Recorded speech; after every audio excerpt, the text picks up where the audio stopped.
Quite a few of us are well into our 50s now. I guess it's time to buy a Harley or a cruiser, maybe even a Honda Goldwing. Yep, nice quiet road rides to fancy cafes and sip on lattes. Well, pardon my French, but fuck that for a joke. And no offence intended toward anyone who owns a Harley or cruiser and is happy to ride their precious, pretty little princess ponies. I figure we came into this world screaming and covered in blood, so why not ride motorbikes that increase your chances of leaving this world the same way?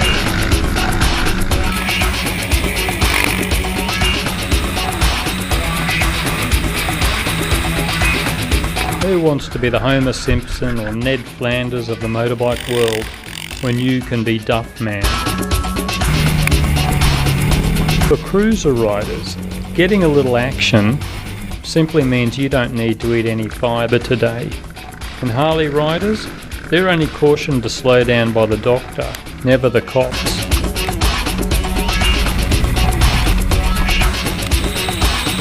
As far as I can see, we only get this one life to live, so I want to make the most of it.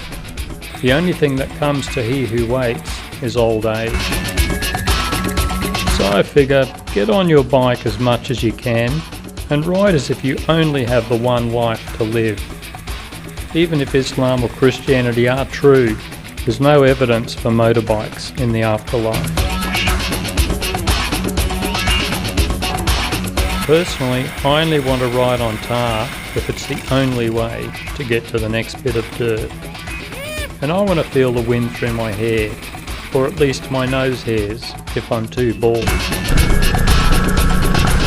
I want to splash through creeks and stay in hotels in little country towns I can't pronounce the name of. I want to ride to at least 300 country pubs and sample the beers from each. And if there aren't any pubs, then we'll just sink a few in the nearest creek. If the bridges are broken, we'll fix them, just enough to get to the other side. I want to set up camp, God knows where, just before it gets too dark to ride. In fact, I want to camp all over this beautiful country, in forests, by rivers, anywhere the track leads, even if it's at the risk of broke-back mountain moments from guys whose wives are hundreds of miles away. I want to meet some of the country folk who are the backbone of this great sunburnt nation.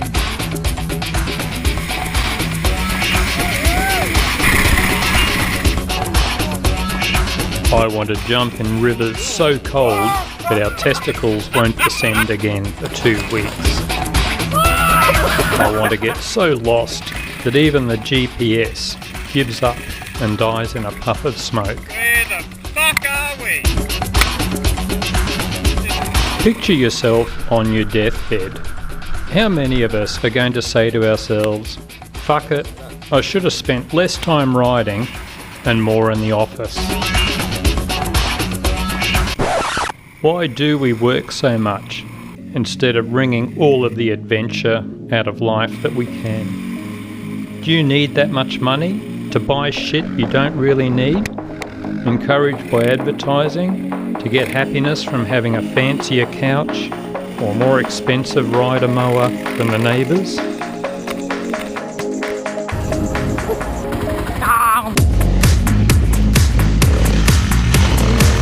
Having said all this, it probably is best to make some concessions to these creaking, ageing bodies of ours as we get into our 50s.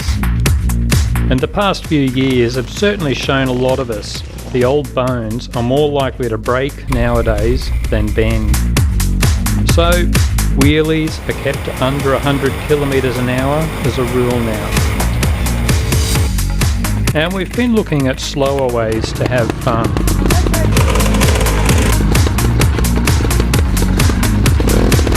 So quite a few of us are getting into trials riding now.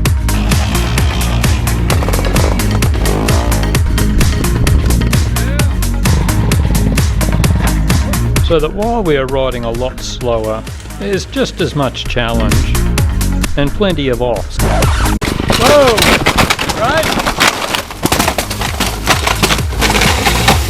But just bruises instead of broken bones and rattled brains now.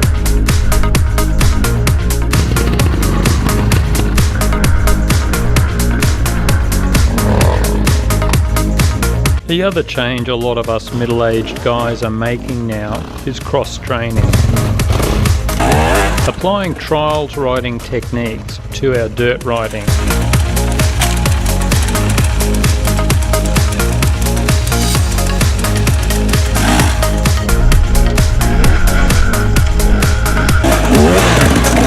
Again, the net effect is just as much challenge, but the injuries are way less severe,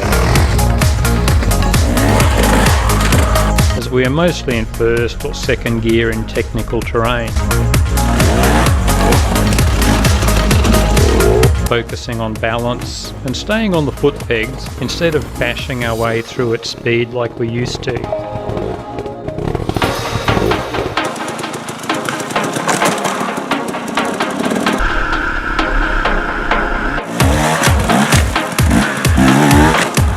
It's a pile of fun, and we like to think following in the footsteps of the best extreme enduro riders like Graham Jarvis.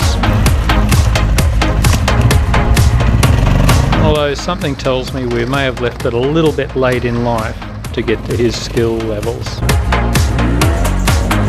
But in the end, it doesn't matter how good or bad we ride.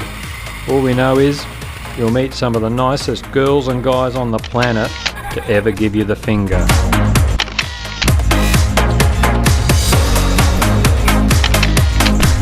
Whatever your style of riding is, just get into it before it's too late. Just do it. Just do it. Racing through a nursing home in your wheelchair will never be quite the same as exploring country you've never seen, or learning a new trick, or experiencing the pure, unadulterated joy of riding a motorbike.